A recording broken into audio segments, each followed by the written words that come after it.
Kasus Ibrahim Salahuddin alias Ibra Azhari kini sudah berada di tangan Polda Metro Jaya setelah sebelumnya ditangani oleh Polsek Jatinegara.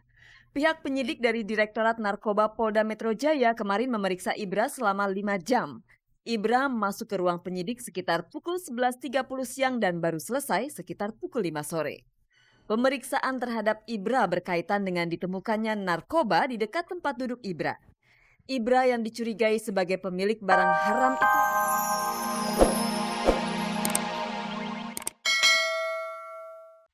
Halo Mirsa, selamat pagi dan apa kabar Anda? Senang sekali kita kembali bertemu di Gospot, gosip terdepan seputar orang ternama. Saya Nadia Mulia akan menyajikan informasi seputar dunia selebriti yang akan menemani ibadah puasa Anda. Dan jangan sampai Anda ketinggalan pemirsa kuis SMS Gospot di mana Anda bisa berkesempatan mendapatkan 3 juta rupiah untuk 3 orang pemenang. Caranya jawablah pertanyaan di penghujung acara nanti dengan cara mengetik GS spasi jawaban A atau jawaban B dan kirimkanlah ke nomor 6288.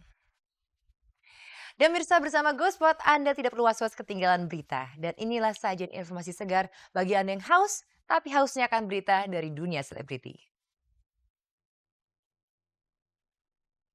Bagaimana nasib Ibra Azhari setelah kasusnya dilimpahkan ke Polda Metro Jaya?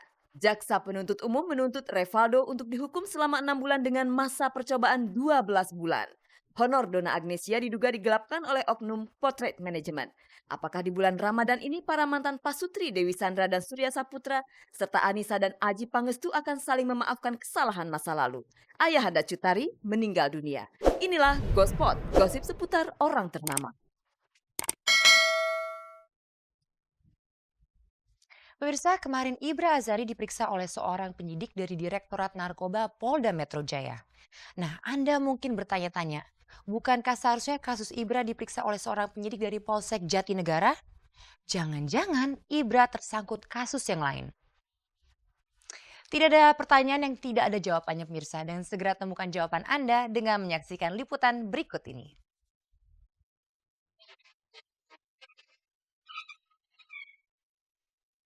Kasus Ibrahim Salahuddin alias Ibra Azhari kini sudah berada di tangan Polda Metro Jaya setelah sebelumnya ditangani oleh Polsek Jatinegara. Pihak penyidik dari Direktorat Narkoba Polda Metro Jaya kemarin memeriksa Ibra selama 5 jam. Ibra masuk ke ruang penyidik sekitar pukul 11.30 siang dan baru selesai sekitar pukul 5 sore. Pemeriksaan terhadap Ibra berkaitan dengan ditemukannya narkoba di dekat tempat duduk Ibra. Ibra yang dicurigai sebagai pemilik barang haram itu lantas menjalani tes urin dan hasilnya Ibra positif mengkonsumsi narkoba. Sejauh ini status Ibra masih sebagai saksi. Apakah sekarang status Ibra berubah menjadi tersangka? Baik itu daripada napi yang ada di LP Cipinang, rekan-rekannya yang mengetahui langsung, termasuk juga dokter yang bertugas di LP Cipinang kita sudah periksa. Kemudian juga ahli dari lab BNN sudah kita periksa dan menguatkan untuk kita sebagai penyidik menetapkan IS sebagai tersangka.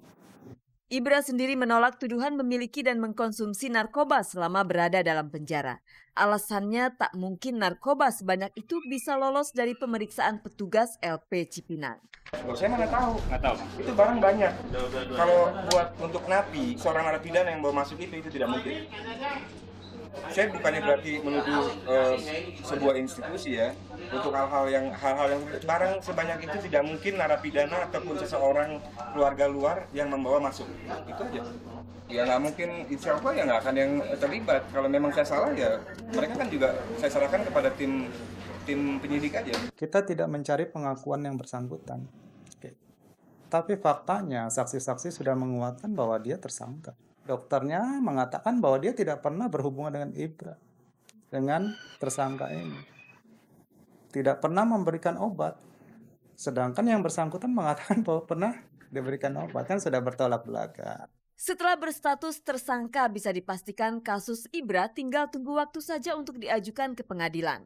Kasus Ibra ini terbilang cukup langka. Ibra yang kini belum menghabiskan masa hukuman 15 tahun penjaranya karena kasus narkoba kini sudah terancam hukuman yang baru atas kasus narkoba juga.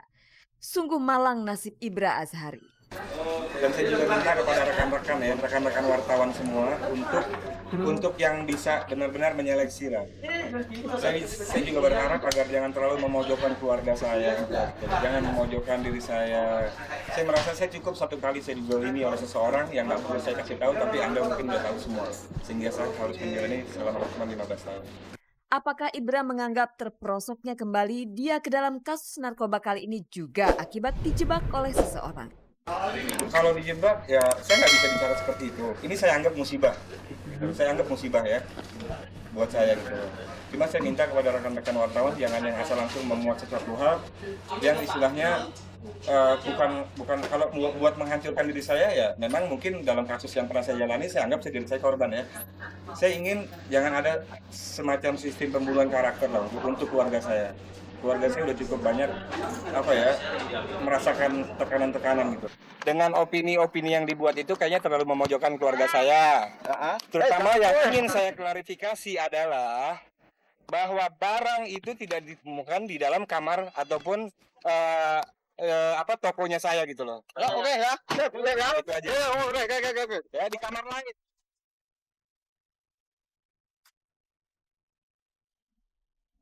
Dosa dan kesalahan bisa disembunyikan dari mata manusia. Namun tidak ada satupun yang bisa disembunyikan dari mata Sang Pencipta. Pemirsa, Jaksa Penuntut Umum akhirnya membacakan tuntutannya terhadap terdakwa Revaldo. Kira-kira nih pemirsa, berapa bulan tuntutan hukuman penjara yang ditujukan kepadanya? Sementara itu, Donna Agnesia sedang menghadapi masalah dengan manajemennya. UUD alias ujung-ujungnya duit. Tampaknya istilah yang sedang ngetren dipakai oleh anak muda itu menjadi pokok persoalan. Lebih spesifiknya lagi adalah masalah pembayaran honor. Apakah honor Donna digelapkan oleh manajemennya? Kita akan segera mengetahuinya setelah kita mendengarkan perkembangan terbaru dari kasus Revaldo. Rivaldi, Surya Permana, dan Roy S. Permana.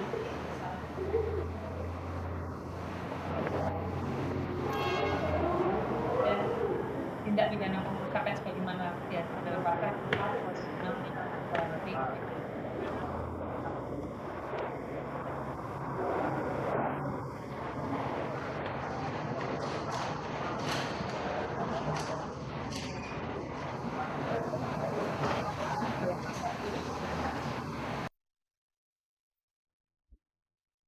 Jaksa Penuntut Umum Yuni Daru SH tak segan-segan menjatuhkan hukuman 6 bulan penjara masa percobaan 12 bulan pada terdakwa Revaldo.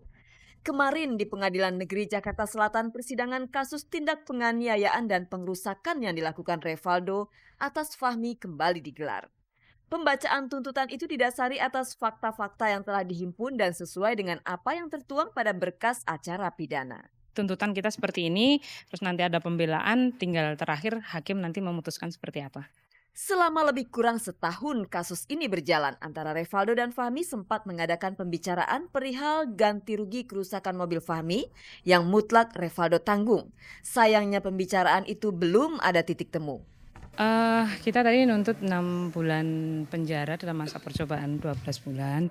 Itu karena satu, dalam persidangan awal udah ada perdamaian di depan hakim kan ya, secara ini Valdo sudah minta maaf Fahmi maafkan, terus kemudian perdamaian secara tertulis juga ada, cuma memang ada hal yang memberatkan, Valdonya belum memenuhi kewajibannya untuk membayar kerugian mobil yang diderita. Kalau misalnya data-datanya komplit, detail, perinciannya apa-apa aja, 17 juta itu apa semuanya, ada detail-detailnya, perinciannya apa, dengan senang hati kok kita bakal itu. Manajemen udah bilang gitu kok. Berdasarkan tuntutan Jaksa Penuntut Umum, Revaldo terbukti melanggar tindak pidana penganiayaan dan pengrusakan. Tuntutan 6 bulan penjara masa percobaan 12 bulan itu belum final. Masih menunggu ketok palu dari hakim. Rencananya sidang kembali dilanjutkan minggu depan. Kita bayar atau tidak itu kan tidak menghilangkan pidananya. Dia menganiaya, mukul, dia ngerusak itu tetap udah terjadi, dari perbuatannya udah selesai, tetap harus dihukum. Kita sih pengennya bebas, tapi fine-fine aja kok tuntutan itu. Tapi kita juga ntar pengennya bebas, makanya kita bakal minggu depan bakal ngajuin pembelaan.